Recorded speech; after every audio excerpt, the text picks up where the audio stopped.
बिस्मिल्लाहिर्रहमानिर्रहीम। अस्सलाम वालेकुम वरहमतुल्लाहि वबरकातुहू। शाह ऑनलाइन कुरान अकेडमी में एक बार हम फिर से हाजिर हैं।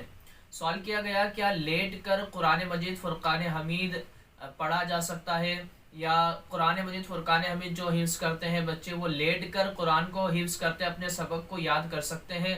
तो इस वीडियो में इंशाअल्लाह सुजल्ला इसका जवाब देंगे, कुछ इसके मुतालिक आपको बातें बताएंगे ज़रूरी, तो वीडियो को मुकम्मल देखिएगा। इंशाअल्लाह सुजल्ला इससे आपके लिए में इजाफा होगा। चैनल पर नए हैं, इसको सब्सक्राइब करके बेल आइकन पर क्लिक कर दें। इंशाल्लाह आप तक इस तरह की इन्फॉर्मेटिव वीडियोस पहुंचती रहेगी।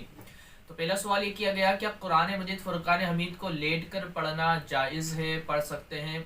तो एक बात याद रखिएगा कि अगर आपकी कमर में दर्द है या कोई तकलीफ़ है या कोई उज़्र है, तो आप अगर लेट कर कुरान पढ़ना चाहते हैं तो लेट कर आप पढ़ सकते हैं।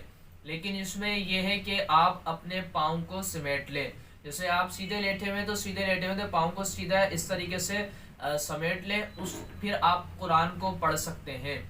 अगर हाँ बिला उधर कोई शख्स लेट कर कुरान पढ़ता है तो वो भी ये नाजायज़ नहीं है, कोई गुनाहगार नहीं होगा।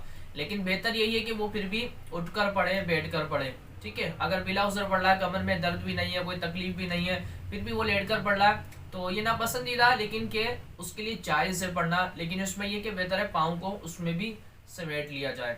और जो हाफिज़ कुरान यानी हिफ्ज़ कुरान करने वाले तलबा हैं, जो अपने सबक को याद करते हैं, तो उनके लिए भी यही है कि वो अगर कोई मजबूरी है, कोई मसला है, कोई शरअ उज़्र है, तो वो लेट कर अगर अपने सबक को याद करना चाहते हैं तो कर सकते हैं।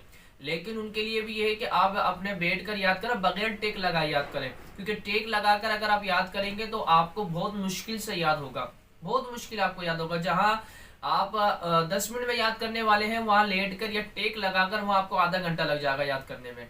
तो यह है कि आप अपना एहतमाम ये किया करें, जितने जैसे किबला रू होकर, और कोशिश करें जितना हो सके दो जानू होकर, बावजू होकर कुरान पढ़ते हैं। तो बावजू तो अंडरस्टूड सी बात है कि आप होंगे ही, ठीक है। तो ये किबला रू होकर भी है ना पढ़ना चाहिए। जैसे जितना अदब करेंगे इंशाल्लाह उतनी आपको इसकी बरकतें मिलेंगी। बाअदब बानसीब, बेअदब बेनसीब। तो ये खुलासा कलाम यह है कि लेट कर कुरान पढ़ना, सबक याद करना जायज़ है, लेकिन इसमें ये पाँव को समेट लें, और बेहतर ये कि बगैर टेक लगाए, यानी लेट कर नहीं बल्कि बैठ कर पढ़ा जाए। अल्लाह तबारक व तआला समझने की तौफीक अता फरमाए। अस्सलामु अलैकुम वरहमतुल्लाहि वबरकातुहू।